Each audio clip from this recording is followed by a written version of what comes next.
أعوذ بالله من الشيطان الرجيم بسم الله الرحمن الرحيم قد أفلح المؤمنون الذين هم في صلاتهم خاشعون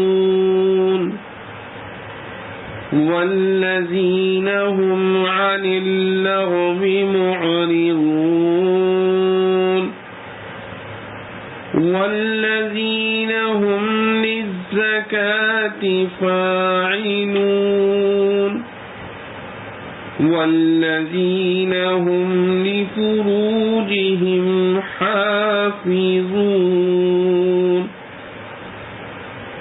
إلا على أزواجهم أو ما ملكت أيمانهم فإنهم غير ملومين فمن ابتغى وراء ذلك فأولئك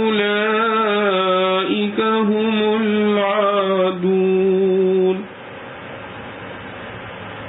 والذين هم لأماناتهم وعهدهم راعون والذين هم على صلواتهم يحافظون أولئك هم الوارثون الذين يرثون الفردوس هم فيها خالدون.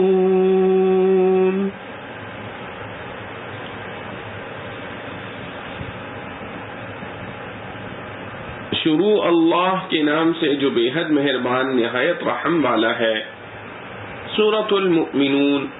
سورہ مؤمنون مکہ میں اتری اور اس کی 118 آیتیں ہیں اور 6 رکوع. کام نکال لے گئے ایمان والے جو اپنی نماز میں جھکنے والے ہیں اور جو نکمی بات پر دھیان نہیں کرتے اور جو زکوٰۃ دیا کرتے ہیں اور جو اپنی شہوت کی جگہ کو تھامتے ہیں مگر اپنی عورتوں پر یا اپنے ہاتھ کے مال باندیوں پر سو ان پر نہیں کچھ الزام. پھر جو کوئی ڈھونڈے اس کے سوا تو وہی ہیں حد سے بڑھنے والے اور جو اپنی امانتوں سے اور اپنے اقرار سے خبردار ہیں اور جو اپنی نمازوں کی خبر رکھتے ہیں وہی ہیں میراث لینے والے جو میراث پائیں گے باغ ٹھنڈی چھاؤں کے وہ اسی میں ہمیشہ رہیں گے. فضائل و خصوصیات سورہ مؤمنون. مسند احمد میں فاروق اعظم رضی اللہ عنہ کی روایت ہے, انہوں نے فرمایا کہ رسول اللہ صلی اللہ علیہ وسلم پر جب وحی نازل ہوتی تھی تو پاس والوں کے کان میں ایسی آواز آتی تھی جیسے شہد کی مکھیوں کی آواز ہوتی ہے. ایک روز آپ کے قریب ایسی ہی آواز سنی گئی تو ہم ٹھہر گئے کہ تازہ آئی ہوئی وحی سن لیں. جب وحی کی خاص کیفیت سے فراغت ہوئی تو حضرت صلی اللہ تعالی علیہ وسلم قبلہ رخ ہو کر بیٹھ گئے اور یہ دعا کرنے لگے, اللہم زدنا ولا تنقصنا واکرمنا ولا تہنا ولا تہنا واعطنا ولا تحرمنا وآثرنا ولا تؤثر علینا وارض عنا وارضنا. یعنی یا اللہ ہمیں زیادہ دے کم نہ کر اور ہماری عزت بڑھا ذلیل نہ کر اور ہم پر بخشش فرما محروم نہ کر اور ہمیں دوسروں پر ترجیح دے, ہم پر دوسروں کو ترجیح نہ دے اور ہم سے راضی ہو اور ہمیں بھی اپنی رضا سے راضی کر دے. اس کے بعد فرمایا کہ مجھ پر اس وقت 10 ایسی آیتیں نازل ہوئی ہیں کہ جو شخص ان پر پورا عمل کرے تو وہ سیدھا جنت میں جائے گا پھر یہ 10 آیتیں جو اوپر لکھی گئی ہیں پڑھ کر سنائیں۔ اور نسائی نے کتاب التفسیر میں یزید بن بابنوس سے نقل کیا ہے کہ انہوں نے حضرت عائشہ صدیقہ رضی اللہ عنہا سے سوال کیا کہ رسول اللہ صلی اللہ علیہ وسلم کا خلق کیسا اور کیا تھا؟ انہوں نے فرمایا بس یہی خلق و عادت تھی رسول اللہ صلی اللہ علیہ وسلم کی۔ خلاصہ تفسیر، بالتحقیق ان مسلمانوں نے آخرت میں فلاح پائی جو تصحیح عقائد کے ساتھ صفات ذیل کے ساتھ بھی موصوف ہیں، یعنی وہ اپنی نماز میں خواہ فرض ہو یا غیر فرض خشوع کرنے والے ہیں، اور جو لغو یعنی فضول باتوں سے خواہ قولی ہو یا فعلی برکنار رہنے والے ہیں، اور جو اعمال و اخلاق میں اپنا تزکیہ کرنے والے ہیں، اور جو اپنی شرمگاہوں کی حرام شہوت رانی سے حفاظت رکھنے والے ہیں، لیکن اپنی بیویوں سے یا اپنی شرعی لونڈیوں سے حفاظت نہیں کرتے کیونکہ ان پر اس میں کوئی الزام نہیں۔ ہاں جو اس کے علاوہ اور جگہ شہوت رانی کا طلبگار ہو، ایسے لوگ حد شرعی سے نکلنے والے ہیں، اور جو اپنی سپردگی میں لی ہوئی امانتوں اور اپنے عہد کا جو کسی عقد کے ضمن میں کیا ہو یا ویسے ہی ابتداءً کیا ہو خیال رکھنے والے ہیں، اور جو اپنی فرض نمازوں کی پابندی کرتے ہیں، ایسے ہی لوگ وارث ہونے والے ہیں جو فردوس بری کے وارث ہوں گے، اور وہ اس میں ہمیشہ ہمیشہ رہیں گے۔ معارف و مسائل، فلاح کیا چیز ہے اور کہاں اور کیسے ملتی ہے؟ قد افلح المؤمنون، لفظ فلاح قرآن و سنت میں بکثرت استعمال ہوا ہے۔ اذان و اقامت میں 5 وقت ہر مسلمان کو فلاح کی طرف دعوت دی جاتی ہے۔ فلاح کے معنی یہ ہے کہ ہر مراد حاصل ہو اور ہر تکلیف دور ہو۔ یہ لفظ جتنا مختصر ہے اتنا ہی جامع ایسا ہے کہ کوئی انسان اس سے زیادہ کسی چیز کی خواہش کر ہی نہیں سکتا، اور یہ ظاہر ہے کہ مکمل فلاح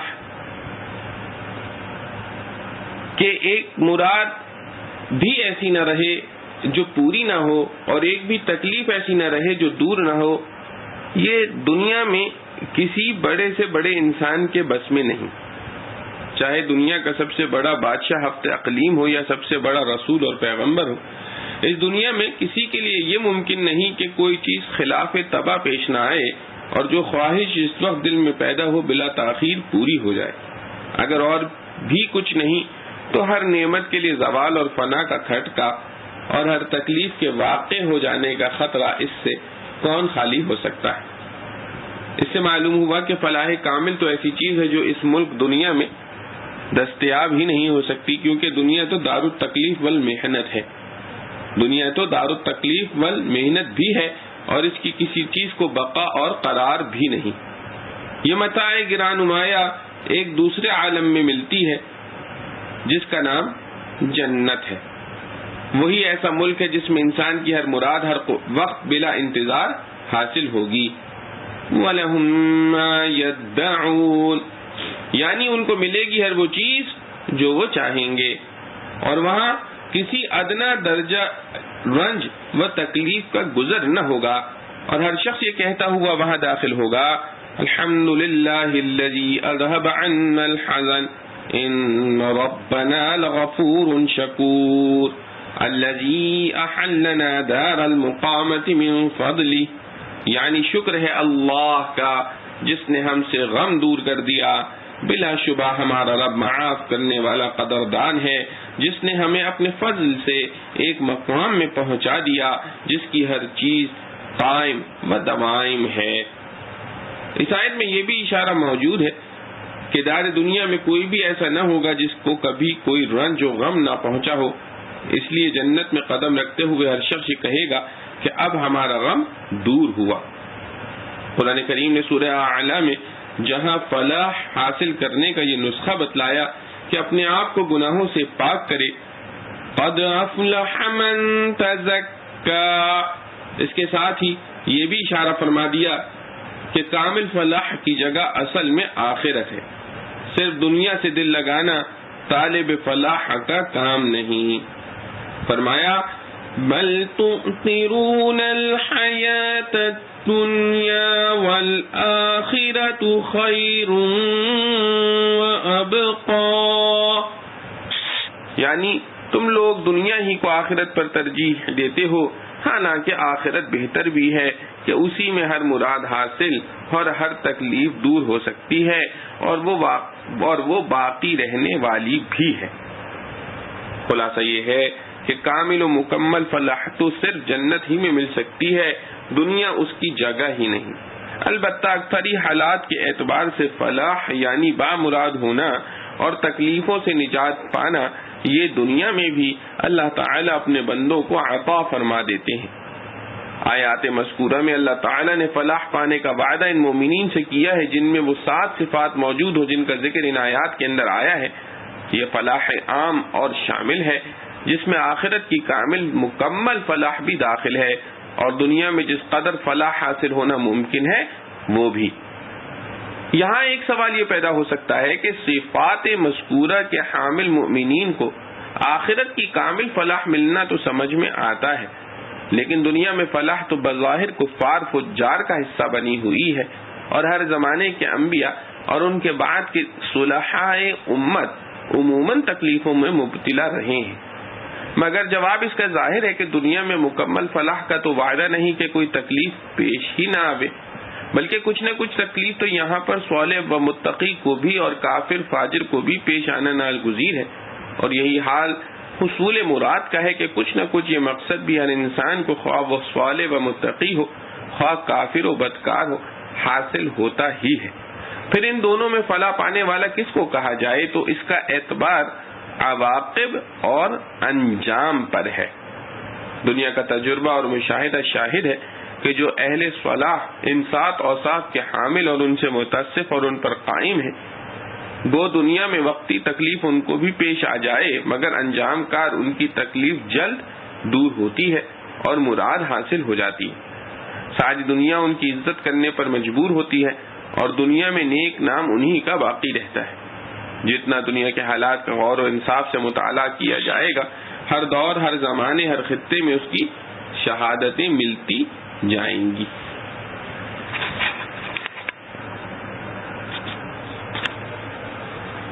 مومن کامل کے وہ 7 اوصاف جن پر آیات مذکورہ میں فلاح دنیا و آخرت کا وعدہ ہے۔ سب سے پہلا وصف تو مومن ہونا ہے، مگر وہ ایک بنیادی چیز اور اصول ہے۔ اس کو الگ کر کے 7 اوصاف جو یہاں بیان کیے گئے ہیں یہ ہیں۔ اول، نماز میں خشوع۔ خشوع کے لغوی معنی سکون کے ہیں۔ اصطلاح شرع میں خشوع یہ ہے کہ قلب میں بھی سکون ہو، یعنی غیر اللہ کے خیال کو قلب میں بالقصد حاضر نہ کرے، اور اعضائے بدن میں بھی سکون ہو کہ عبث اور فضول حرکتیں نہ کرے، خصوصاً وہ حرکتیں جن سے رسول اللہ صلی اللہ علیہ وسلم نے نماز میں منع فرمایا ہے اور فقہا نے ان کو مکروہات نماز کے عنوان سے جمع کر دیا۔ تفسیر مظہری میں خشوع کی یہی تعریف حضرت عمر بن دینار رضی اللہ عنہ سے نقل کی ہے، اور دوسرے بزرگوں سے جو خشوع کی تعریف میں مختلف چیزیں نقل کی گئی ہیں وہ دراصل اسی سکون قلب و جوارح کی تفصیلات ہیں۔ مثلا حضرت مجاہد رحمۃ اللہ علیہ نے فرمایا کہ نظر اور آواز کو پست رکھنے کا نام خشوع ہے۔ حضرت علی رضی اللہ عنہ نے فرمایا کہ دائیں بائیں التفات یعنی گوشہ چشم سے دیکھنے سے بچنا خشوع ہے۔ حضرت عطا نے فرمایا کہ بدن کے کسی حصے سے کھیل نہ کرنا خشوع ہے۔ حدیث میں حضرت ابو ذر رضی اللہ عنہ سے روایت ہے کہ رسول اللہ صلی اللہ علیہ وسلم نے فرمایا کہ اللہ تعالی نماز کے وقت اپنے بندے کی طرف برابر متوجہ رہتا ہے جب تک وہ دوسری طرف التفات نہ کرے۔ جب دوسری طرف التفات کرتا ہے یعنی گوشہ چشم سے دیکھتا ہے تو اللہ تعالیٰ اس سے رخ پھیر لیتے ہیں۔ اور نبی کریم صلی اللہ علیہ وسلم نے حضرت انس رضی اللہ عنہ کو حکم دیا کہ اپنی نگاہ اس جگہ رکھو جس جگہ سجدہ کرتے ہو، اور یہ کہ نماز میں دائیں بائیں التفات نہ کرو۔ اور حضرت ابو ہریرہ رضی اللہ عنہ فرماتے ہیں کہ رسول اللہ صلی اللہ علیہ وسلم نے ایک شخص کو دیکھا کہ نماز میں اپنی داڑھی سے کھیل رہا ہے، تو فرمایا اگر اس شخص کے دل میں خشوع ہوتا تو اس کے اعضاء میں بھی سکون ہوتا۔ نماز میں خشوع کی ضرورت کا درجہ. امام غزالی رحمۃ اللہ علیہ و قرطبی رحمۃ اللہ علیہ اور بعض دوسرے حضرات نے فرمایا کہ نماز میں خشوع فرض ہے. اگر پوری نماز خشوع کے بغیر گزر جائے تو نماز ادا ہی نہ ہوگی. دوسرے حضرات نے فرمایا کہ اس میں شبہ نہیں کہ خشوع روح نماز ہے، اس کے بغیر نماز بے جان ہے، مگر اس کو رکن نماز کی حیثیت سے یہ نہیں کہا جا سکتا کہ خشوع نہ ہوا تو نماز ہی نہ ہوئی اور اس کا اعادہ فرض قرار دیا جائے. حضرت سیدی حکیم الامت رحمۃ اللہ علیہ نے بیان القرآن میں فرمایا کہ خشوع صحت نماز کے لیے موقوف علیہ تو نہیں اور اس درجے میں وہ فرض نہیں مگر قبول نماز کا موقوف علیہ اور اس مرتبے میں فرض ہے. حدیث میں طبرانی نے معجم کبیر میں بسند حضرت ابو درداء رضی اللہ عنہ سے روایت کیا ہے کہ رسول اللہ صلی اللہ علیہ وسلم نے فرمایا کہ سب سے پہلی جو چیز اس امت سے اٹھ جائے گی یعنی سلب ہو جائے گی وہ خشوع ہے، یہاں تک کہ قوم میں کوئی خاشع نظر نہ آئے گا. مومن کامل کا دوسرا وصف لغو سے پرہیز کرنا. والذین هم عن اللغو معرضون. لغو کے معنی فضول کلام یا کام جس میں کوئی دینی فائدہ نہ ہو. لغو کا اعلیٰ درجہ معصیت اور گناہ ہے جس میں فائدہ دینی نہ ہونے کے ساتھ دینی ضرر و نقصان ہے. اس سے پرہیز واجب ہے اور ادنا درجہ یہ ہے کہ نہ مفید ہو نہ مضر. اس کا ترک کم از کم اولا اور موجب مداح ہے. حدیث میں رسول اللہ صلی اللہ علیہ وسلم نے فرمایا انسان کا اسلام جب اچھا ہو سکتا ہے جبکہ وہ بے فائدہ چیزوں کو چھوڑ دے. اسی لیے آیت میں اس کو مومن کامل کی خاص صفت قرار دیا ہے. تیسرا وصف زکوٰۃ ہے. لفظ زکوٰۃ کے معنی لغت میں پاک کرنے کے ہیں. اصطلاح میں شرح مال کا ایک خاص حصہ کچھ شرائط کے ساتھ صدقہ کرنے کو کہا جاتا ہے اور قرآن کریم میں عام طور پر یہ لفظ اسی اصطلاحی معنی میں استعمال ہوا ہے. اس آیت میں یہ معنی بھی مراد ہو سکتے ہیں اور اس پر جو شبہ کیا جاتا ہے کہ یہ آیت مکی ہے. مکہ میں زکوٰۃ فرض نہ ہوئی تھی، ہجرت مدینہ کے بعد فرض ہوئی. اس کا جواب ابن کثیر وغیرہ مفسرین کی طرف سے یہ ہے کہ زکوٰۃ کی فرضیت مکہ ہی میں ہو چکی تھی. سورہ مزمل جو بے اتفاق مکی ہے اس میں بھی اقیم الصلاۃ کے ساتھ آتوا الزکاۃ کا ذکر موجود ہے، مگر سرکاری طور پر اس کے وصول کرنے کا عام انتظام اور نصابات وغیرہ کی تفصیلات مدینہ طیبہ جانے کے بعد جاری ہوئی.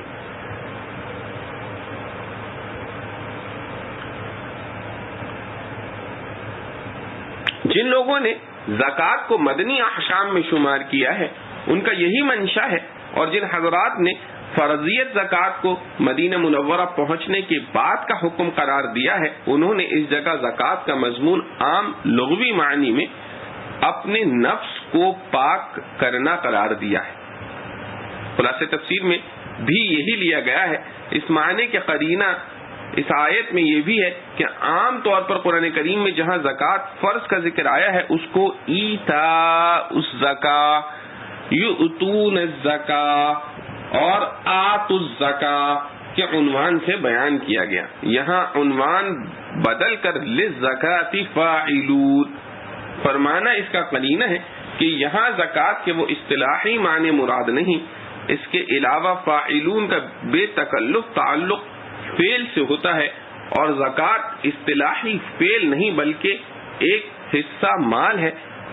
حصہ مال کے لیے فاعلون کہنا بغیر تعویل کے نہیں ہو سکتا.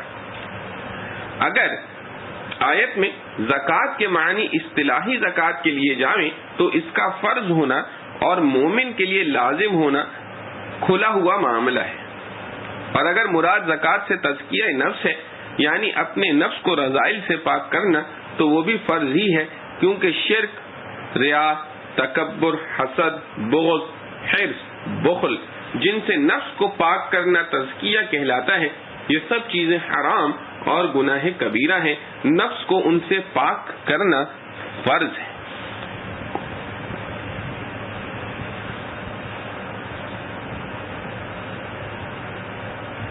چوتھا وجہ شرمگاہوں کی حفاظت حرام سے. والذین هم لفروجہم حافظون الا علی ازواجہم او ما ملکت ایمانہم، یعنی وہ لوگ جو اپنی بیویوں اور شرعی لونڈیوں کے علاوہ سب سے اپنی شرمگاہوں کی حفاظت کرتے ہیں.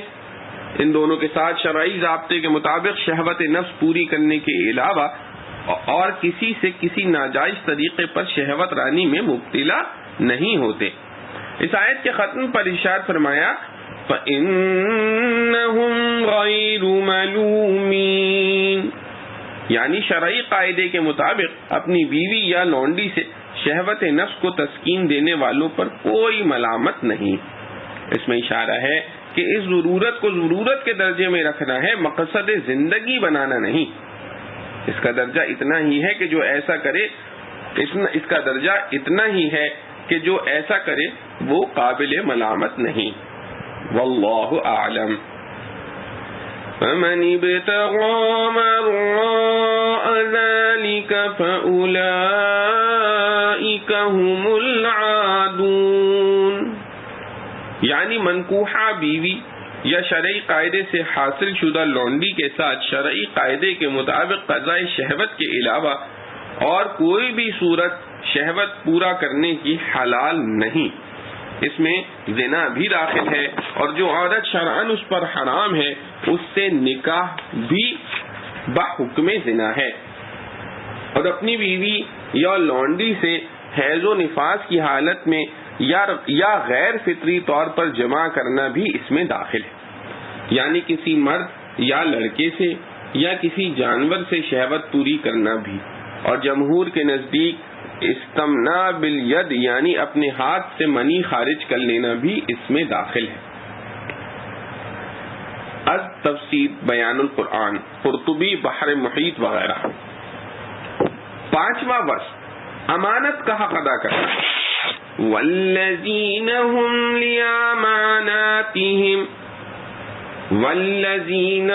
لأماناتهم وعہدهم راعون. لفظ امانت کے لغوی معنی ہر اس چیز کو شامل ہے جس کی ذمہ داری کسی شخص نے اٹھائی ہو اور اس پر اعتماد و بھروسہ کیا گیا ہو. اس کی قسمیں چونکہ بے شمار ہیں، اس لیے باوجود مصدر ہونے کے اس کو بصیغہ جمع لایا گیا ہے تاکہ امانت کی سب قسموں کو شامل ہو جائے. خواب حقوق اللہ سے متعلق ہوں یا حقوق العباد سے. حقوق اللہ سے متعلق امانات تمام شرعی فرائض و واجبات کا ادا کرنا اور تمام محرمات و مکروہات سے پرہیز کرنا ہے. اور حقوق العباد سے متعلق امانات میں مالی امانت کا داخل ہونا تو معروف و مشہور ہے کہ کسی شخص نے کسی کے پاس اپنا کوئی مال امانت کے طور پر رکھ دیا، یہ اس کی امانت ہے. اس کی حفاظت اس کے واپس کرنے تک اس کی ذمہ داری ہے. اس کے علاوہ کسی نے کوئی راز کی بات کسی سے کہی، وہ بھی اس کی امانت ہے، بغیر اذن شرعی کہ کسی کا راز ظاہر کرنا امانت میں خیانت ہے. مزدور، ملازم کا جو کام سپرد کیا گیا، ملازم کو جو کام سپرد کیا گیا اس کے لیے جتنا وقت خرچ کرنا باہم طے ہو گیا اس میں اس کام کو پورا کرنے کا حق ادا کرنا، اور مزدوری ملازمت کے لیے جتنا وقت مقرر ہے اس کو اسی کام میں لگانا بھی امانت ہے. کام کی چوری یا وقت کی چوری خیانت ہے. اس سے معلوم ہوا کہ امانت کی حفاظت اور اس کا حق ادا کرنا بڑا جامع لفظ ہے، سب مذکورہ تفصیلات اس میں داخل ہیں. چھٹا وصف عہد پورا کرنا ہے. عہد ایک تو وہ معاہدہ ہے جو دو طرف سے کسی معاملے کے سلسلے میں لازم قرار دیا جائے، اس کا پورا کرنا فرض اور اس کے خلاف کرنا غدر اور دھوکہ ہے جو حرام ہے. دوسرا وہ جس کو وعدہ کہتے ہیں، یعنی یک طرفہ صورت سے کوئی شخص کسی شخص سے کسی چیز کے دینے کا یا کسی کام کرنے کا وعدہ کر لے، اس کا پورا کرنا بھی شرعاً لازم و واجب ہو جاتا ہے. حدیث میں ہے وعدہ ایک قسم کا قرض ہے، جیسے قرض کی ادائیگی واجب ہے ایسے ہی وعدے کا پورا کرنا واجب ہے. بلا عذر شرعی اس کے خلاف کرنا گناہ ہے. فرق دونوں قسموں میں یہ ہے کہ پہلی قسم کے پورا کرنے پر دوسرا آدمی اس کو بذریعہ عدالت بھی مجبور کر سکتا ہے. یک طرفہ وعدے کو پورا کرنے کے لیے بذریعہ عدالت مجبور نہیں کیا جا سکتا. دیانتاً اس کا پورا کرنا بھی واجب اور بلا عذر شرعی خلاف کرنا گناہ ہے. 7واں وصف نماز پر محافظت ہے. والذین هم علی صلواتهم یحافظون. نماز کی محافظت سے مراد اس کی پابندی کرنا اور ہر ایک نماز کو اس کے وقت مستحب میں ادا کرنا ہے. یہاں صلوات کا لفظ جمع اس لیے لایا گیا ہے کہ مراد اس سے 5 وقت کی نمازیں ہیں جن کو اپنے اپنے وقت مستحب میں پابندی سے ادا کرنا مقصود ہے، اور شروع میں جہاں مقصود بالذکر خشوع تھا وہاں لفظ مفرد لایا گیا کہ مطلقاً جنس نماز خواہ فرض ہو یا واجب، سنت ہو یا نفل، سب کی روح خشوع ہے. غور کیا جائے تو ان 7 اوصاف مذکورہ میں تمام حقوق اللہ اور حقوق العباد اور ان سے متعلقہ احکام آ جاتے ہیں. جو شخص ان اوصاف کے ساتھ متصف ہو جائے اور اس پر جمع رہے وہ مومن کامل فلاح دنیا و آخرت کا مستحق ہے. یہ بات قابل نظر ہے کہ ان 7 اوصاف کو شروع بھی نماز سے کیا گیا اور ختم بھی نماز پر کیا گیا. اس میں اشارہ ہے کہ اگر نماز کو نماز کی طرح پابندی اور آداب نماز کے ساتھ ادا کیا جائے تو باقی اوصاف اس میں خود بخود پیدا ہوتے چلے جائیں گے. واللہ اعلم.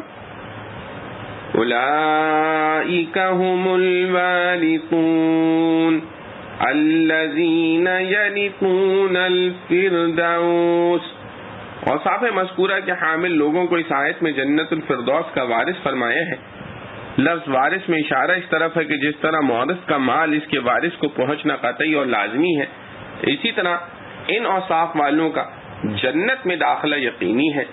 اور قد افلح کے بعد اوصاف مفلحین پورے ذکر کرنے کے بعد اس جملے میں اس طرف بھی اشارہ ہے کہ فلاح کامل اور اصلی فلاح کی جگہ جنت ہی ہے.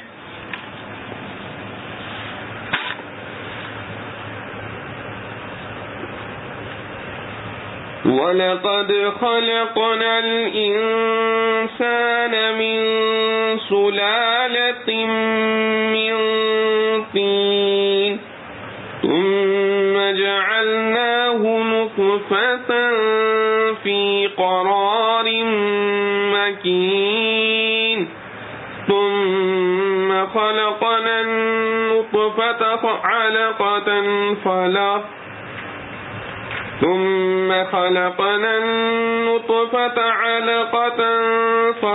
فخلقنا العلقة مضغة فخلقنا المضغة عظاما فكسونا العظام لحما ثم أنشأناه خلقا آخر فتبارك الله أحسن الخالقين.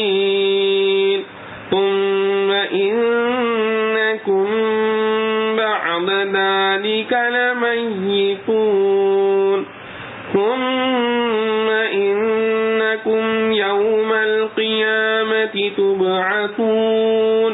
وَلَقَدْ خَلَقْنَا فَوْقَكُمْ 7 طرائق وَمَا كُنَّا عَنِ الْخَلْقِ غَافِلِينَ.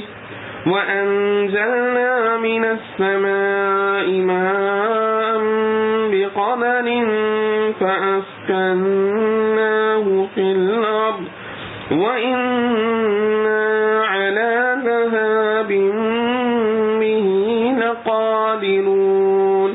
فَأَنشَأْنَا لَكُم بِهِ جَنَّاتٍ مِّن نَّخِيلٍ وَأَعْنَابٍ لَكُمْ فِيهَا فَوَاكِهُ كَثِيرَةٌ وَمِنْهَا تَأْكُلُونَ. وشجرة تخرج من طور سيناء تنبت بالدهن وصبغ للآكلين.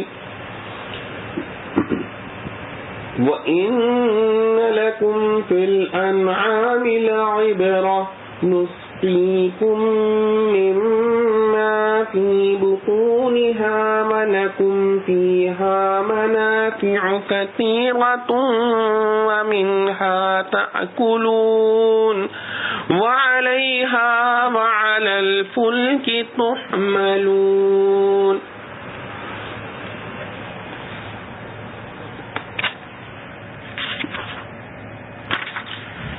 اور ہم نے بنایا آدمی کو چنی ہوئی مٹی سے، پھر ہم نے رکھا اس کو پانی کی بوند کر کے ایک جمے ہوئے ٹھکانے میں، پھر بنایا اس بوند سے لہو جمع ہوا، پھر بنایا اس لہو جمے ہوئے سے گوشت کی بوٹی، پھر بنائی اس بوٹی سے ہڈیاں، پھر پہنایا ان ہڈیوں پر گوشت، پھر اٹھا کھڑا کیا اس کو ایک نئی صورت میں. سو بڑی برکت اللہ کی جو سب سے بہتر بنانے والا ہے. پھر تم اس کے بعد مرو گے، پھر تم قیامت کے دن کھڑے کیے جاؤ گے. اور ہم نے بنائے تمہارے اوپر 7 رستے اور ہم نہیں ہیں خلق سے بے خبر. اور اتارا ہم نے آسمان سے پانی ناپ کر، پھر اس کو ٹھہرا دیا زمین میں. اور ہم اس کو لے جائیں گے، اور ہم اس کو لے جائیں تو لے جا سکتے ہیں. پھر اگا دیے تمہارے واسطے اس سے باغ کھجور اور انگور کے، تمہارے واسطے ان میں میوے ہیں بہت، اور انہی میں سے کھاتے ہو. اور وہ درخت جو نکلتا ہے سینا پہاڑ سے، لے اگتا ہے تیل اور روٹی ڈبونا کھانے والوں کے واسطے.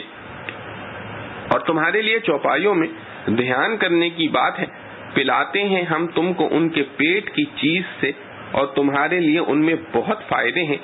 اور بازوں کو کھاتے ہو اور ان پر اور کشتیوں پر لدے پھرتے ہو.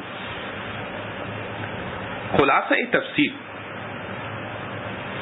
اول بیان ہے ایجاد انسان کا، اور ہم نے انسان کو مٹی کے خلاصے یعنی غذا سے بنایا. یعنی اول مٹی ہوتی ہے، پھر اس سے بذریعہ نباتات کی غذا حاصل ہوتی ہے. پھر ہم نے اس کو نطفہ سے بنایا جو کہ ایک مدت معینہ تک ایک محفوظ مقام یعنی رحم میں رہا اور وہ غذا سے حاصل ہوا تھا. پھر ہم نے اس نطفے کو خون کا لوتھڑا بنایا. پھر ہم نے اس خون کے لوتھڑے کے گوشت پھر ہم نے اس خون کے لوتھڑے کو گوشت کی بوٹی بنا دیا. پھر ہم نے اس بوٹی کے بعض اجزاء کو ہڈیاں بنا دیا. پھر ہم نے ان ہڈیوں پر گوشت چڑھا دیا جس سے وہ ہڈیاں ڈھک گئیں. پھر ان سب انقلابات کے بعد ہم نے اس میں روح ڈال کر اس کو ایک دوسری ہی طرح کی مخلوق بنا دیا جو حالات سابقہ سے نہایت ہی متمائز و متباین ہے، کیونکہ اس سے پہلے سب انقلابات ایک جماعت بے جان میں ہو رہے تھے اور اب یہ ایک ذی حیات زندہ انسان بن گیا. تو کیسی شان ہے اللہ کی جو تمام صناعوں سے بڑھ کر ہے، کیونکہ دوسرے صناع تو اللہ تبارک و تعالیٰ کی پیدا کی ہوئی چیزوں میں جوڑ توڑ کر کے ہی بنا سکتے ہیں. زندگی پیدا کرنا یہ خاص اللہ ہی کا کام ہے. اور نطفہ پر مذکورہ انقلابات کی تفصیل اسی ترتیب کے ساتھ قانون وغیرہ کتب طبیعہ میں بھی مذکور ہے. آگے انسان کے آخری انجام فنا کا بیان ہے. پھر تم بعد اس تمام قصہ عجیبہ کے ضرور ہی مرنے والے ہو. آگے بیان ہے اعادہ کا، یعنی پھر تم قیامت کے روز دوبارہ زندہ کیے جاؤ گے. اور جس طرح ہم نے تم کو ابتداءً وجود عطا فرمایا، اسی طرح تمہاری بقا کا سامان بھی کیا کہ ہم نے تمہارے اوپر 7 آسمان جن میں ملائکہ کے آمد و رفت کے لیے راہیں ہیں بنائے کہ اس سے تمہاری بھی بعض مصلحتیں متعلق ہیں. اور ہم مخلوق کی مصلحتوں سے بے خبر نہ تھے، بلکہ ہر مخلوق کو مصالح و حکم کی رعایت کر کے بنایا.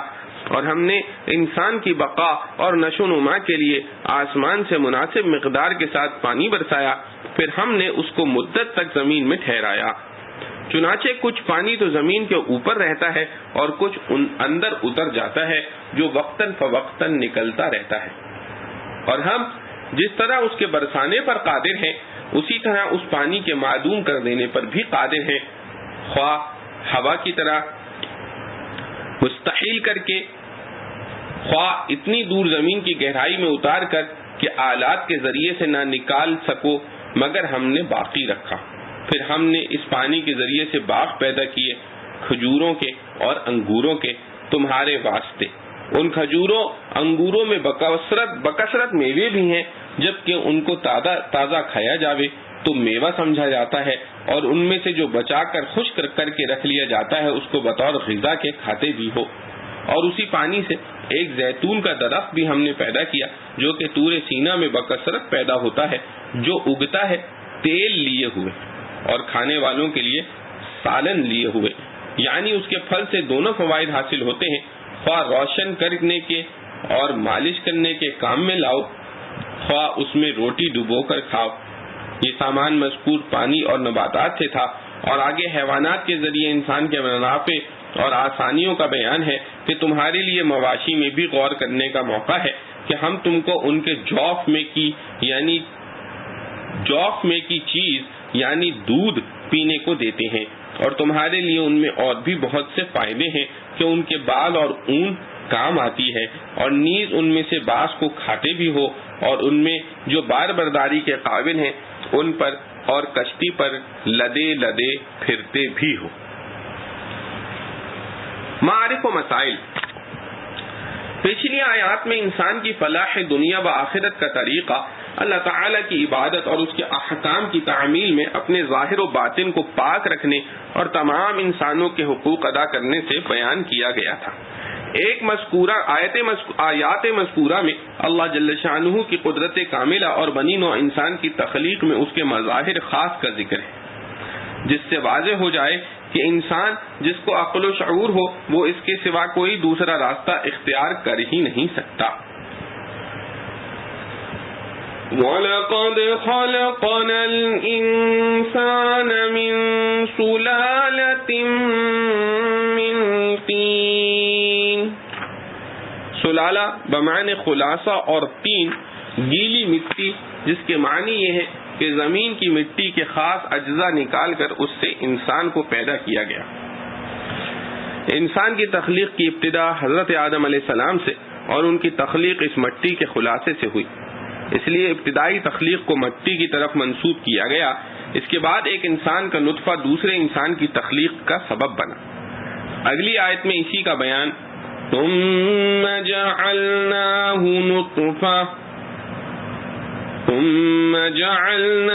نطفہ سے فرمایا ہے.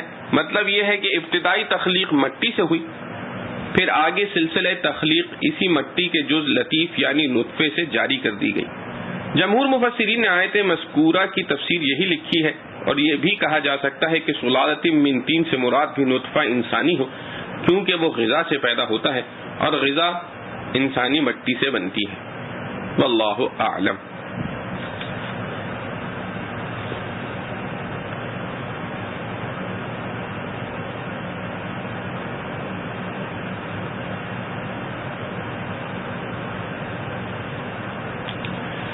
تخلیق انسانی کے 7 مدارج. آیات مذکورہ میں انسان کی تخلیق کی 7 دور ذکر کیے گئے ہیں. سب سے پہلے سلالۃ من طین، دوسرے درجے میں نطفہ، تیسرے میں علقہ، چوتھے میں مضغہ، پانچویں میں عظام یعنی ہڈیاں، چھٹے دور میں ہڈیوں پر گوشت چڑھانا. 7واں دور تکمیل تخلیق کا ہے یعنی روح پھونکنا. ایک لطیفہ عجیبہ حضرت ابن عباس رضی اللہ عنہ. تفسیر قرطبی میں اس جگہ حضرت عبداللہ بن عباس رضی اللہ عنہ سے اسی آیت سے استدلال کر کے ایک عجیب لطیفہ شب قدر کی تعیین میں نقل کیا ہے. وہ یہ ہے کہ حضرت فاروق اعظم رضی اللہ عنہ نے ایک مرتبہ اکابر صحابہ کے مجمع سے سوال کیا کہ شب قدر رمضان کی کون سی تاریخ میں ہے؟ سب نے جواب میں صرف اتنا کہا کہ اللہ عالم، کوئی تعیین بیان نہیں کی. حضرت ابن عباس رضی اللہ عنہ ان سب میں چھوٹے تھے. ان سے خطاب فرمایا کہ آپ کیا کہتے ہیں؟ تو ابن عباس رضی اللہ عنہ نے فرمایا کہ امیر المومنین، اللہ تعالی نے آسمان 7 پیدا کیے، زمینیں 7 پیدا کی، انسان کی تخلیق 7 درجات میں فرمائی، انسان کی غذا 7 چیزیں بنائیں. اس لیے میری سمجھ میں تو یہ آتا ہے کہ شب قدر 27ویں شب ہوگی. فاروق اعظم رضی اللہ عنہ نے یہ عجیب استدلال سن کر اکابر صحابہ رضوان اللہ علیہم اجمعین سے فرمایا کہ آپ سے وہ بات نہ ہو سکی جو اس لڑکے نے کی جس کے سر کے بال بھی ابھی مکمل نہیں ہوئے. یہ حدیث طویل ابن ابی شیبہ کے مسند میں ہے. حضرت ابن عباس رضی اللہ عنہ نے تخلیق انسانی کے 7 درجات سے مراد وہی لیا ہے جو اس آیت میں ہے، اور انسان کی غذا کی 7 چیزیں سورہ عبس کی آیت میں ہیں. فَأَنبَتْنَا فِيهَا حَبًّا وَعِنَبًا وَقَضْبًا وَزَيْتُونًا وَنَخْلًا وَحَدَائِقَ غُلْبًا وَفَاكِهَةً وَأَبًّا. اس آیت میں 8 چیزیں مذکور ہیں جن میں پہلی 7 انسان کی غذا ہے اور آخری یعنی اب یہ جانوروں کی غذا ہے. پھر تخلیق انسانی پر جو 7 دور گزرتے ہیں، قرآن کریم کی بلاغت دیکھیے کہ ان سب کو ایک ہی انداز سے بیان نہیں فرمایا، بلکہ کہیں ایک دور سے دوسرے دور تک انقلاب کو لفظ ثم سے تعبیر کیا ہے جو تراخی یعنی کچھ دیر سے ہونے پر دلالت کرتا ہے. کہیں اس انقلاب کا ذکر حرف فا سے کیا ہے جو بلا تاخیر ہونے پر دلالت کرتا ہے. اس میں اشارہ اس ترتیب کی طرف ہے جو ایک انقلاب سے دوسرے انقلاب کے درمیان فطرتاً ہوتی ہے کہ بعض انقلابات انسانی عقل کے لحاظ سے بہت مشکل اور بہت دیر طلب ہوتے ہیں، بعض اتنے دیر طلب نہیں ہوتے. چنانچہ قرآن کریم نے ابتدائی 3 دور کو لفظ ثم کے ساتھ بیان کیا ہے. اول سلالہ 3، پھر اس کو نطفہ کی صورت میں تبدیل کرنا، اس کو لفظ ثم سے فرمایا ثم جعلناہ نطفہ، کیونکہ مٹی سے غذا کا پیدا ہونا، پھر غذا کا جزو بدن ہونا، پھر اس میں سے جزء خاص کا نطفے کی صورت میں تبدیل ہونا انسانی قیاس کی روح سے بڑا وقت چاہتا ہے. اسی طرح اس کے بعد تیسرا درجہ نطفہ کا گوشت کے ٹکڑے کی شکل میں تبدیل ہونا، یہ بھی ایک طویل وقت چاہتا ہے. اس کو بھی ثم خلقنا النطفة علقہ سے تعبیر فرمایا. اس کے بعد کے 3 دور علقہ سے مضغہ، مضغہ سے ہڈیاں اور ہڈیوں پر گوشت چڑھانا، ان سب کا تھوڑی تھوڑی مدت میں ہو جانا مستبعد معلوم نہیں ہوتا. تو ان تینوں کو حرف فا سے بیان فرمایا ہے.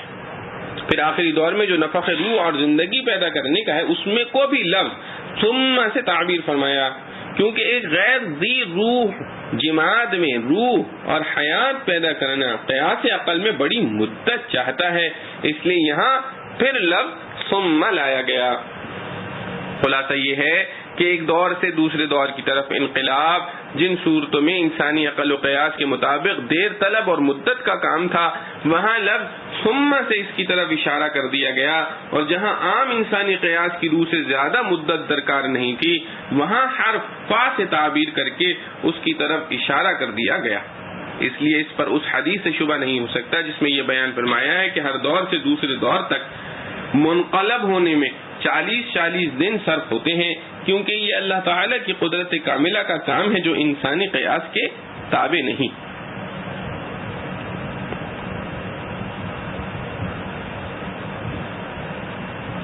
تخلیق انسانی کا آخری مقام یعنی اس میں روح و حیات پیدا کرنا، اس کا بیان قرآن کریم نے ایک خاص اور ممتاز انداز سے اس طرح فرمایا ثم انشأناہ خلقا آخر، یعنی پھر ہم نے اس کو ایک خاص قسم کی اور پیدائش عطا کی. اس امتیاز بیان کی وجہ یہ ہے کہ پہلے 6 دور تخلیق کے عالم عناصر اور مادیات سے اور ان میں انقلاب و تبدیل سے متعلق تھے، اور یہ آخری 7واں دور دوسرے عالم یعنی عالم ارواح سے روح کو اس کے جسم میں منتقل کرنے کا دور تھا، اس لیے اس کو خلقا آخر سے تعبیر فرمایا. روح حقیقی اور روح حیوانی. یہاں خلقا آخر کی تفسیر حضرت ابن عباس رضی اللہ عنہ، مجاہد رحمۃ اللہ علیہ، شعبی رحمۃ اللہ علیہ، اکرمہ رحمۃ اللہ علیہ، وحاق رحمۃ اللہ علیہ، ابو العالیہ رحمۃ اللہ علیہ وغیرہ نے نفخ روح سے فرمائی ہے. تفسیر مظہری میں ہے کہ غالباً مراد اس سے روح حیوانی ہے کہ وہ بھی مادی اور ایک جسم لطیف ہے جو جسم حیوانی کے ہر جز میں سمایا ہوا ہوتا ہے، جس کو اطباء اور فلاسفہ روح کہتے ہیں. اس کی تخلیق بھی تمام اعضاء انسانی کی تخلیق کے بعد ہوتی ہے، اس لیے اس کو لفظ ثم سے تعبیر فرمایا ہے. اور روح حقیقی جس کا تعلق عالم ارواح سے ہے وہیں سے لا کر اس روح حیوانی کے ساتھ اس کا کوئی رابطہ حق تعالی اپنی قدرت سے پیدا فرما دیتے ہیں, جس کی حقیقت کا پہچاننا انسان کے بس کا نہیں. اس روح حقیقی کی تخلیق تو تمام انسانوں کی تخلیق سے بہت پہلے ہے. ان میں ارواح کو حق تعالی نے ازل میں انہی ارواح کو حق تعالی نے ازل میں جمع کر کے الست بربکم فرمایا, اور سب نے بلا کے لفظ سے اللہ تعالی جل شانہ کی ربوبیت کا اقرار کیا. ہاں اس کا تعلق جسم جسمانی کے ساتھ تخلیق اعضائے انسانی کے بعد ہوتا ہے. اس جگہ نفع روح سے اگر یہ مراد لی جائے کہ روح حیوانی کے ساتھ روح حقیقی کا تعلق اس وقت قائم فرمایا گیا تو یہ بھی ممکن ہے, اور در حقیقت حیات انسان اسی روح حقیقی سے متعلق ہے. جب اس کا تعلق روح حیوانی کے ساتھ ہو جاتا ہے تو انسان زندہ کہلاتا ہے, جب منقطع ہو جاتا ہے تو انسان مردہ کہلاتا ہے. وہ روح حیوانی بھی اپنا عمل چھوڑ دیتی ہے. فتبارک اللہ احسن الخالقین. خلق و تخلیق کے اصلی معنی کسی چیز کو از سر نو تک بغیر کسی مادہ سابقہ کے پیدا کرنا ہے, جو حق تعالی جل شانہ کی مخصوص صفت ہے. اس معنی کے اعتبار سے خالق صرف اللہ تعالی جل شانہ ہی ہے. کوئی دوسرا شخص, فرشتہ ہو یا انسان, کسی ادنا چیز کا خالق نہیں ہو سکتا. لیکن کبھی کبھی یہ لفظ خلق و تخلیق صنعت کے معنی میں بھی یہ لفظ خلق و تخلیق صنعت کے معنی میں بھی استعمال کیا جاتا ہے. اور صنعت کی حقیقت اس سے زائد نہیں کہ اللہ جل شانہ نے جو مواد اور عناصر اس جہاں میں اپنی قدرت کاملہ سے پیدا فرما دیے ہیں ان کو جوڑ توڑ کر ایک دوسرے کے ساتھ مرکب کر کے ایک نئی چیز بنا دی جائے. یہ کام ہر انسان کر سکتا ہے, اور اسی معنی کے لحاظ سے کسی انسان کو بھی کسی خاص چیز کا خالق کہہ دیا جاتا ہے. خود قرآن کریم نے فرمایا تخلقون افکا, اور حضرت عیسیٰ علیہ السلام کے بارے میں فرمایا انی اخلق لکم من الطین کہیئت الطیر. ان تمام مواقع میں لفظ خلق مجازی طور پر صنعت کے معنی میں بولا گیا ہے. ان تمام مواقع میں لفظ خلق مجازی طور پر صنعت کے معنی میں بولا گیا ہے. اسی طرح یہاں لفظ خالقین بصیغہ جمع اس لیے لایا گیا ہے کہ عام انسان جو اپنی صنعت گری کے اعتبار سے اپنے کو کسی چیز کا خالق سمجھتے ہیں, اگر ان کو مجازن خالق کہا بھی جائے تو اللہ تعالی ان سب خالقوں یعنی صنعت گروں میں سب سے بہتر صنعت کرنے والے ہیں. واللہ عالم. ثم انکم بعد ذلک لمیتون. پچھلی 3 آیتوں میں انسان کے مبدا یعنی ابتدائے آفرینش کا ذکر تھا. اب 2 آیتوں میں اس کے معاد یعنی انجام کار کا ذکر ہے. آیت مذکورہ میں فرمایا کہ پھر تم سب اس دنیا میں آنے اور رہنے کے بعد موت سے دوچار ہونے والے ہو جس سے کوئی مستثنا نہیں ہو سکتا. پھر فرمایا کہ ثم انکم یوم القیامت تبعثون, یعنی مرنے کے بعد پھر قیامت کے روز تم سب زندہ کر کے اٹھائے جاؤ گے تاکہ تمہارے اعمال کا حساب لے کر اصلی ٹھکانے جنت یا دوزخ تک پہنچا دیا جائے. یہ انسان کا انجام ہوا. آگے آغاز و انجام یعنی مبدا و معاد کے درمیانی حالات اور ان میں انسان پر حق تعالی کے احسانات و انعامات کی تھوڑی سی تفصیل ہے, جس کو اگلی آیت میں آسمان کی تخلیق کے ذکر سے شروع فرمایا ہے. وَلَقَدْ خَلَقْنَا فَوْقَكُمْ سَبْعَ طَرَائِقَ. طرائق طریقہ کی جمع ہے. اس کو بمعنی طبقہ بھی لیا جا سکتا ہے, جس کے معنی یہ ہوں گے کہ تہ بر تہ 7 آسمان تمہارے اوپر بنائے گئے. اور طریقہ کے معنی مشہور راستے کے ہیں. یہ معنی بھی ہو سکتے ہیں کہ یہ سب آسمان فرشتوں کی گزرگاہیں ہیں جو احکام لے کر زمین پر آتے ہیں. وما كنا عن الخلق غافلين. اس میں یہ بتلایا کہ ہم نے انسان کو صرف پیدا کر کے نہیں چھوڑ دیا اور اس سے غافل نہیں ہو سکتے، بلکہ اس کی نشو و نما اور رہائش و آسائش کے سامان بھی مہیا کیے، جس کی ابتدا آسمانوں کی تخلیق سے ہوئی، پھر آسمان سے بارش برسا کر انسان کے لیے غذا اور اس کی آسائش کا سامان پھلوں پھولوں سے پیدا کیا، جس کا ذکر بعد کی آیت میں اس طرح فرمایا وَأَنزَلْنَا مِنَ السَّمَاءِ مَاءً بِقَدَرٍ وَأَنزَلْنَا مِنَ السَّمَاءِ مَاءً بِقَدَرٍ فَأَسْكَنَّاهُ فِي الْأَرْضِ وَإِنَّا عَلَى ذَهَابٍ بِهِ لَقَادِرُونَ. انسانوں کو آب رسانی کا قدرتی عجیب و غریب نظام. اس آیت میں آسمان سے پانی برسانے کے ذکر کے ساتھ ایک قید بقدر کی بڑھا کر اس طرف اشارہ کر دیا کہ انسان ایسا ضعیف الخلقت ہے کہ جو چیزیں اس کے لیے مدار زندگی ہیں، اگر وہ مقدار مقدر سے زائد ہو جائیں تو وہی اس کے لیے وبال جان اور عذاب بن جاتی ہیں. پانی جیسی چیز جس کے بغیر کوئی انسان و حیوان زندہ نہیں رہ سکتا، اگر ضرورت سے زیادہ برس جائے تو طوفان آ جاتا ہے اور انسان اور اس کے سامان کے لیے وبال و عذاب بن جاتا ہے. اس لیے آسمان سے پانی برسانا بھی ایک خاص پیمانے سے ہوتا ہے جو انسان کی ضرورت پوری کر دے اور طوفان کی صورت اختیار نہ کرے، بجز ان خاص مقامات کے جن پر اللہ تعالیٰ کی حکمت کا تقاضا ہی کسی وجہ سے طوفان مسلط کرنے کا سبب ہو جائے. اس کے بعد بڑا غور طلب مسئلہ یہ تھا کہ پانی اگر روزانے کی ضرورت کا روزانہ برسا کرے تو بھی انسان مصیبت میں آ جائے. روز کی بارش اس کے کاروبار اور مزاج کے خلاف ہے، اور اگر سال بھر یا 6 مہینے یا 3 مہینے کی ضرورت کا پانی ایک دفعہ برسایا جائے اور لوگوں کو حکم ہو کہ اپنا اپنا کوٹا پانی کا 6 مہینے کے لیے جمع کر کے رکھو اور استعمال کرتے رہو، تو ہر انسان کیا اکثر انسان بھی اتنے پانی کے جمع رکھنے کا انتظام کیسے کریں، اور کسی طرح بڑے حوضوں اور گڑھوں میں بھر لینے کا انتظام بھی کر لیں تو چند روز کے بعد یہ پانی سڑ جائے گا، جس کا پینا بلکہ استعمال کرنا بھی دشوار ہو جائے گا. اس لیے قدرت حق جل شانہ نے اس کا نظام یہ بنایا کہ پانی جس وقت برستا ہے اس وقت وقتی طور پر جتنے درخت اور زمینیں سیرابی کے قابل ہیں وہ سیراب ہو جاتے ہیں.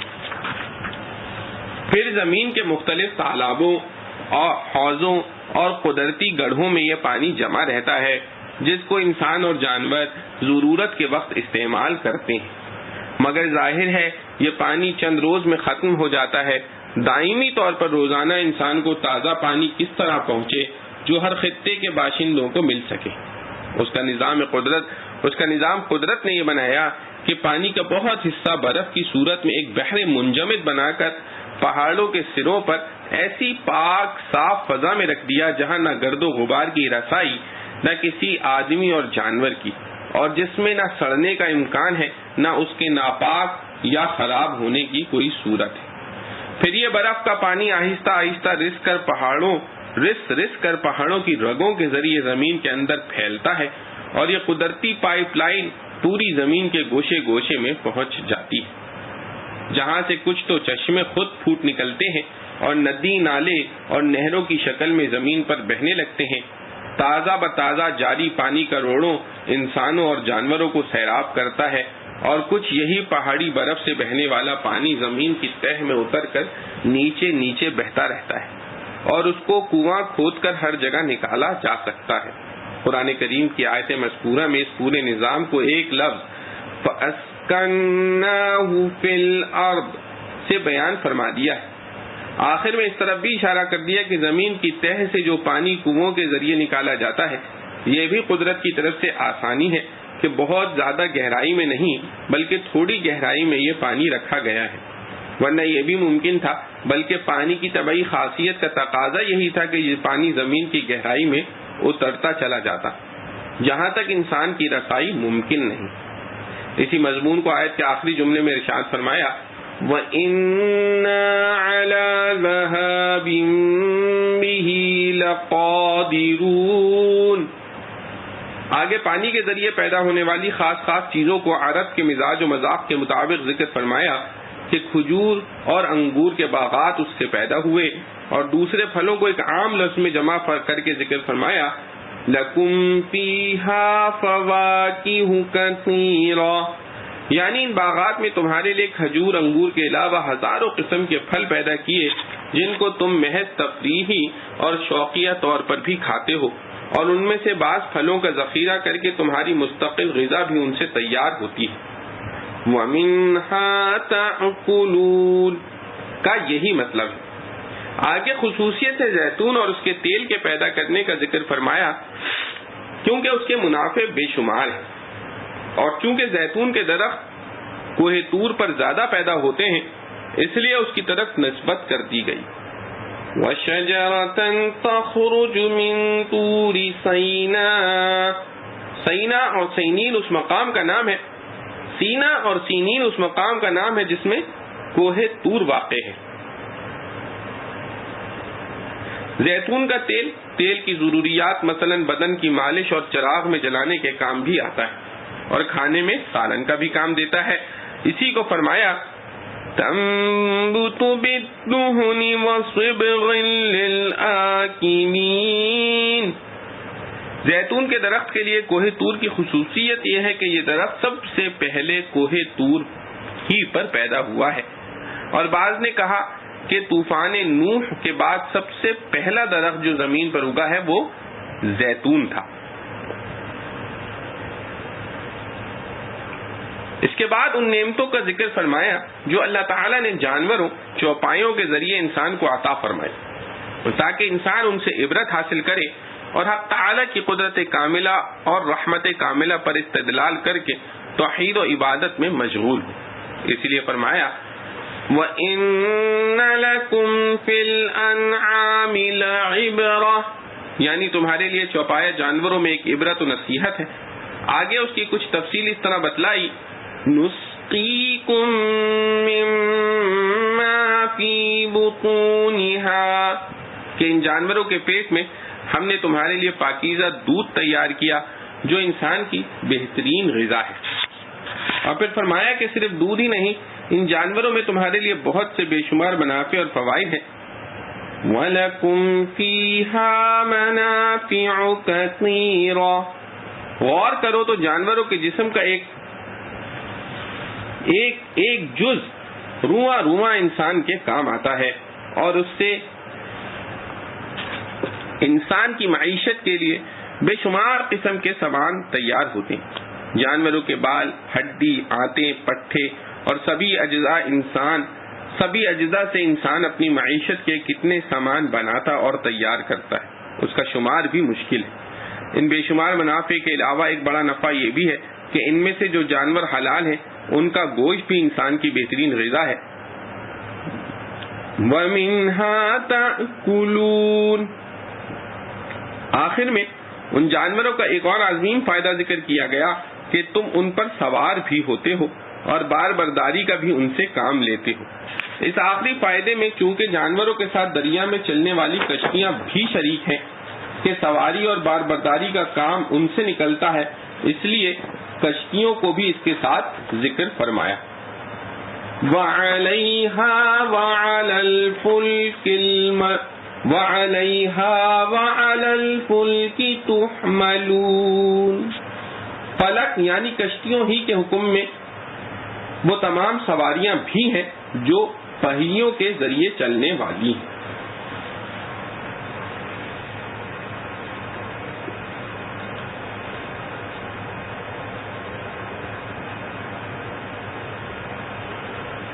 وَلَقَدْ أَرْسَلْنَا نُوحًا إِلَى قَوْمِهِ فَقَالَ يَا قَوْمِ اعْبُدُوا اللَّهَ مَا لَكُمْ مِنْ إِلَٰهٍ غَيْرُهُ أَفَلَا تَتَّقُونَ فَقَالَ الْمَلَأُ الَّذِينَ كَفَرُوا مِنْ قَوْمِهِ مَا هَذَا إِلَّا بَشَرٌ مِثْلُكُمْ يُرِيدُ أَنْ يَتَفَضَّلَ وَلَوْ شَاءَ اللَّهُ لَأَنزَلَ مَلَائِكَةً مَا سَمِعْنَا بِهَذَا فِي آبَائِنَا الْأَوَّلِينَ إِنْ هُوَ إِلَّا رَجُلٌ بِهِ جِنَّةٌ فَتَرَبَّصُوا بِهِ حَتَّى حِينٍ قَالَ رَبِّ انصُرْنِي بِمَا كَذَّبُونِ فَأَوْحَيْنَا إِلَيْهِ أَنِ اصْنَعِ الْفُلْكَ بِأَعْيُنِنَا وَوَحْيِنَا فَإِذَا جَاءَ أَمْرُنَا وَفَارَتِ النُّورُ فَاسْلُكْ فِيهَا مِنْ كُلٍّ زَوْجَيْنِ اثْنَيْنِ وَأَهْلَكَ إِلَّا مَنْ سَبَقَ عَلَيْهِ الْقَوْلُ مِنْهُمْ وَلَا تُخَاطِبْنِي فِي الَّذِينَ ظَلَمُوا إِنَّهُمْ مُغْرَقُونَ وَإِذَا اسْتَوَيْتَ أَنْتَ وَمَنْ مَعَكَ عَلَى الْفُلْكِ فَقُلِ الْحَمْدُ لِلَّهِ الَّذِي نَجَّانَا مِنَ الْقَوْمِ الظَّالِمِينَ وَقُلْ رَبِّ أَنْزِلْنِي مُنْزَلًا مُبَارَكًا وَأَنْتَ خَيْرُ الْمُنْزِلِينَ إِنَّ فِي ذَلِكَ لَآيَاتٍ وَإِنْ كُنَّا لَمُبْتَلِينَ.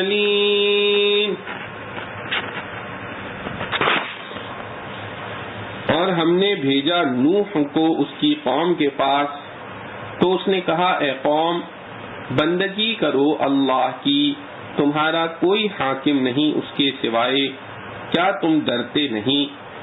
تب بولے سردار جو کافر تھے اس کی قوم میں، یہ کیا ہے آدمی ہے جیسے تم، چاہتا ہے کہ بڑائی کرے تم پر، اور اگر اللہ چاہتا تو اتارتا فرشتے، ہم نے یہ نہیں سنا اپنے اگلے باپ دادوں میں، اور کچھ نہیں، یہ ایک مرد ہے کہ اس کو سودا ہے، سو راہ دیکھو اس کی ایک وقت تک.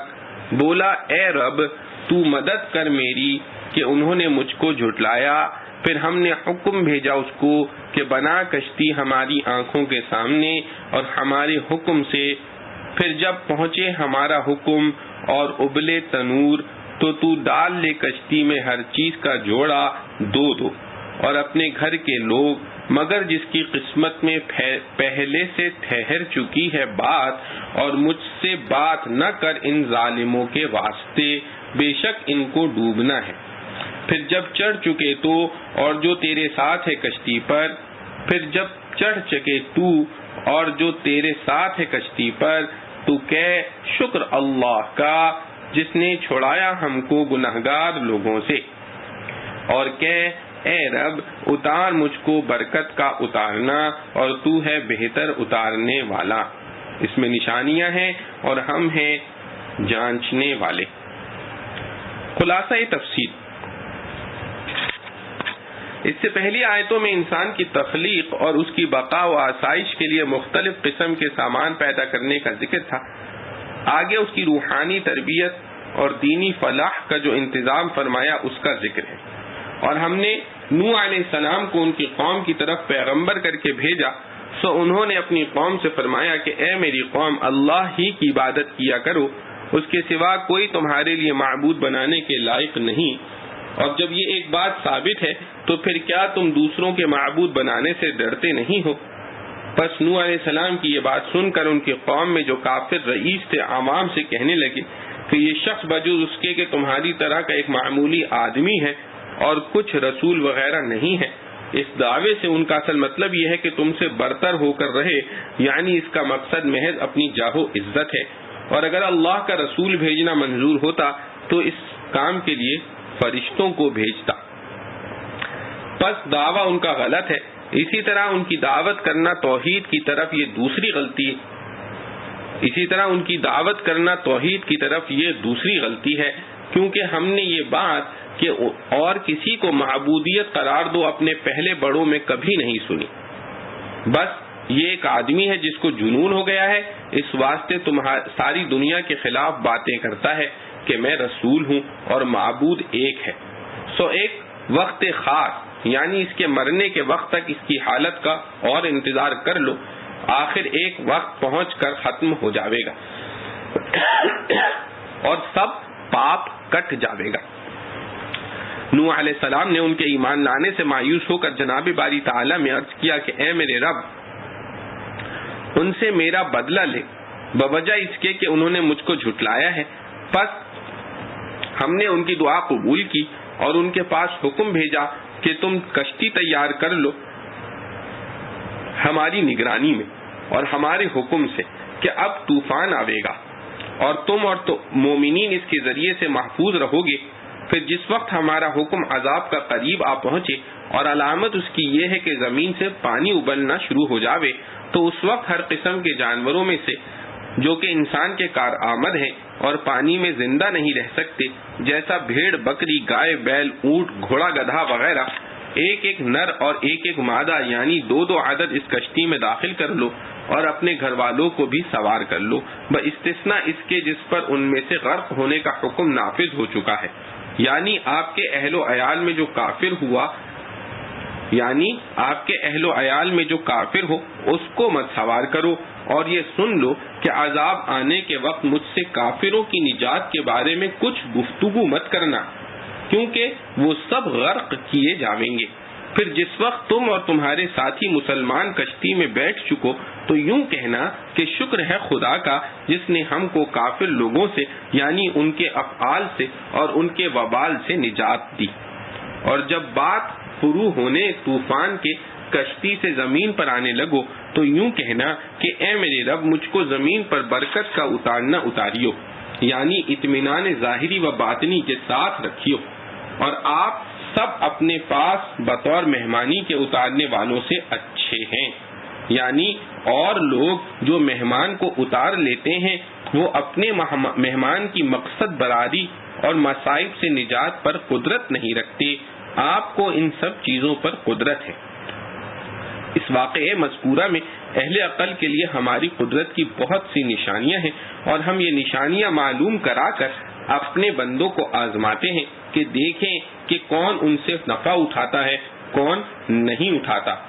اور نشانیاں یہ ہیں: رسول بھیجنا، ایمانداروں کو بچا لینا، کافروں کو ہلاک کر دینا، دفعتاً طوفان پیدا کر دینا، کشتی کو محفوظ رکھنا وغیرہ وغیرہ.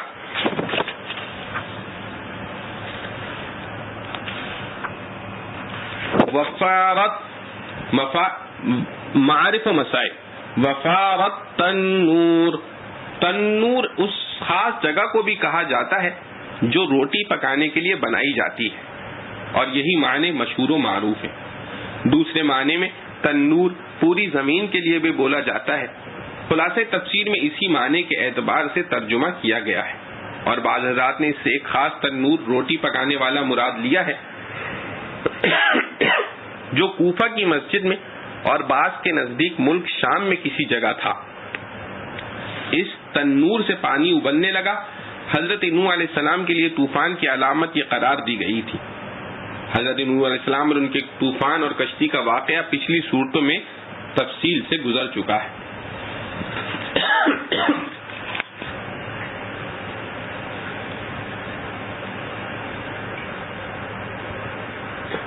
ثم أنشأنا من بعدهم قرنا آخرين فأرسلنا فيهم رسولا منهم أن اعبدوا الله ما لكم من إله غيره أفلا تتقون. فقال الملأ من قومه الذين كفروا وكذبوا بلقاء الآخرة وأترفناهم في الحياة الدنيا ما هذا إلا بشر مثلكم يأكل مما تأكلون منه وأشرب مما تشربون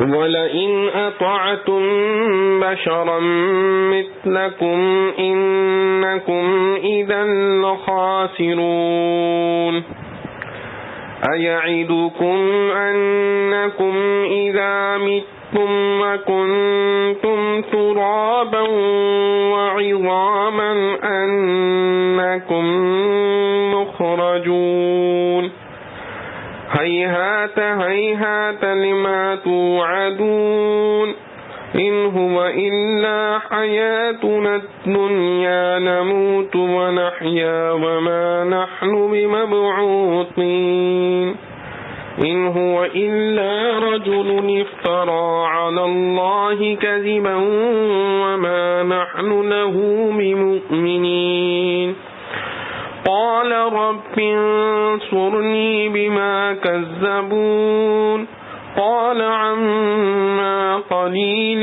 ليصبحن نادمين فأخذتهم الصيحة بالحق فجعلناهم غثاء فبعدا للقوم الظالمين پھر پیدا کی ہم نے ان سے پیچھے ایک جماعت اور پھر بھیجا ہم نے ان میں ایک رسول ان میں کا کہ بندگی کرو اللہ کی، کوئی نہیں تمہارا حاکم اس کے سوائے، پھر کیا تم ڈرتے نہیں؟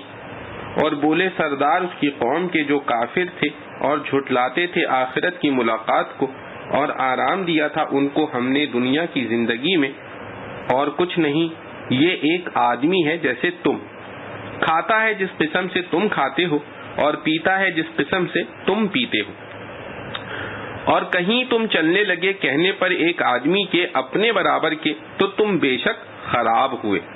کیا تم کو وعدہ دیتا ہے کہ جب تم مر جاؤ اور ہو جاؤ مٹی اور ہڈیاں تو تم کو نکلنا ہے؟ کہاں ہو سکتا ہے جو تم سے وعدہ ہوتا ہے؟ اور کچھ نہیں، یہی جینا ہے ہمارا دنیا کا، مرتے ہیں اور جیتے ہیں اور ہم کو پھر اٹھنا نہیں، اور کچھ نہیں، یہ ایک مرد ہے، باندھ لیا ہے اللہ پر جھوٹ اور اس کو ہم نہیں ماننے والے۔ بولا اے رب میری مدد کر کہ انہوں نے مجھ کو جھٹلایا۔ فرمایا اب تھوڑے دنوں میں صبح کو رہ جائیں گے پچھتاتے، پھر پکڑا ان کو چنگھاڑ نے، تحقیق پھر کر دیا ہم نے ان کو کوڑا، سو دور ہو جائیں گناہگار لوگ۔ خلاصہ تفسیر، پھر قوم نوح کے بعد ہم نے دوسرا گروہ پیدا کیا، مراد عاد ہے یا سمود۔ پھر ہم نے ان میں ایک پیغمبر کو بھیجا جو انہی میں کے تھے، مراد ہود علیہ السلام ہیں یا صالح علیہ السلام ہیں۔ ان پیغمبر نے کہا کہ تم لوگ اللہ ہی کی عبادت کرو، اس کے سوا تمہارا اور کوئی معبود حقیقی نہیں، کیا تم شرک سے ڈرتے نہیں ہو؟ اور ان پیغمبر کی یہ بات سن کر ان کی قوم میں سے جو رئیس تھے جنہوں نے خدا و رسول کے ساتھ کفر کیا تھا اور آخرت کے آنے کو جھٹلایا تھا، اور ہم نے ان کو دنیاوی زندگانی میں عیش بھی دیا تھا، کہنے لگے کہ بس یہ تو تمہاری طرح ایک معمولی آدمی ہے، چنانچہ یہ وہی کھاتے ہیں جو تم کھاتے ہو اور وہی پیتے ہیں جو تم پیتے ہو، اور جب یہ تمہارے ہی جیسے بشر ہیں تو اگر تم اپنے جیسے ایک معمولی آدمی کے کہنے پر چلنے لگو تو بے شک تم عقل کے گھاٹے میں ہو، یعنی بڑی بے وقوفی ہے۔ کیا یہ شخص تم سے یہ کہتا ہے کہ جب تم مر جاؤ گے اور مر کر مٹی اور ہڈیاں ہو جاؤ گے، چنانچہ جب اجزائے لحمیہ خاک ہو جاتے ہیں تو ہڈیاں بے گوشت رہ جاتی ہیں، پھر بعد چندے وہ بھی خاک ہو جاتی ہیں، تو یہ شخص کہتا ہے کہ جب اس حالت پر پہنچ جاؤ گے تو پھر دوبارہ زندہ کر کے زمین سے نکالے جاؤ گے، تو بھلا ایسا شخص کہیں قابل اطاعت و اتباع ہو سکتا ہے؟ اور بہت ہی بعید ہے جو بات تم سے کہی جاتی ہے۔ بس زندگی تو یہی ہماری دنیاوی زندگی ہے کہ ہم میں کوئی مرتا ہے اور کوئی پیدا ہوتا ہے اور ہم دوبارہ زندہ کیے جاویں گے۔ بس یہ ایک ایسا شخص ہے جو اللہ پر جھوٹ باندھتا ہے کہ اس نے مجھ کو رسول بنا کر بھیجا ہے اور کوئی دوسرا معبود نہیں، اور قیامت آئے گی اور ہم تو ہرگز اس کو سچا نہ سمجھیں گے۔ پیغمبر نے دعا کی کہ اے میرے رب میرا بدلہ لے اس وجہ سے کہ انہوں نے مجھ کو جھٹلایا، ارشاد ہوا کہ یہ لوگ عنقریب پشیمان ہوں گے، چنانچہ ان کو ایک سخت آواز نے یا سخت عذاب نے موافق وعدہ برحق کے کہ لَيُصْبِحُنَّ نَادِمِينَ آ پکڑا، جس سے وہ سب ہلاک ہو گئے۔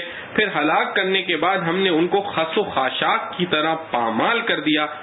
سو خدا کی مار کافر لوگوں پر۔ معارف و مسائل۔ اس سے پہلی آیات میں حضرت نوح علیہ السلام کا قصہ بسلسلہ ہدایت ذکر کیا گیا تھا۔ آگے دوسرے پیغمبروں اور ان کی امتوں کا کچھ حال اجمالاً بغیر نام متعین کیے ذکر کیا گیا ہے۔ آثار و علامات حضرت ہود علیہ السلام کو بھیجا گیا تھا اور ثمود کے پیغمبر حضرت صالح علیہ السلام تھے۔ اس قصے میں ان قوموں کا ہلاک ہونا ایک صیحہ یعنی غیبی سخت آواز کے ذریعے بیان فرمایا ہے، اور صیحہ کے ذریعے ہلاک ہونا دوسری آیات میں قوم ثمود کا بیان ہوا ہے۔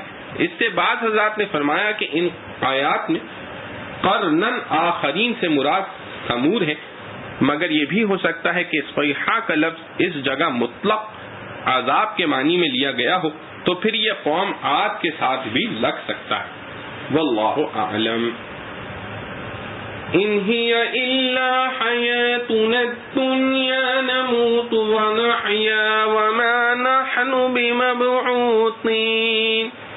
اس دنیا کی زندگی کے سوا اور کوئی زندگی نہیں، بس مرنا جینا اسی دنیا کا ہے اور پھر دوبارہ زندہ ہونا نہیں۔ یہی قول عام کفار کا ہے جو قیامت کے منکر ہیں۔ یہ انکار جو زبان سے کرتے ہیں وہ تو کھلے کافر ہیں ہی، لیکن افسوس اور بہت فکر کی چیز یہ ہے کہ اب بہت سے مسلمانوں میں بھی عملی طور پر یہ انکار ان کے ہر قول و فعل سے مترشح ہوتا ہے کہ آخرت اور قیامت کے حساب کی طرف کبھی دھیان بھی نہیں ہوتا۔ اللہ تعالی اہل ایمان کو اس مصیبت سے نجات عطا فرما دیں۔ اللہ رب العزت سے دعا ہے کہ جو کچھ پڑھا سنا گیا ہمیں اس پر عمل کرنے کی توفیق نصیب فرمائیں۔ وآخر دعوانا الحمد لله رب العالمين۔ ربنا تقبل منا إنك أنت السميع العليم وتب علينا إنك أنت التواب الرحيم۔ سبحان ربك رب العزة عما يصفون وسلام على المرسلين والحمد لله رب العالمين۔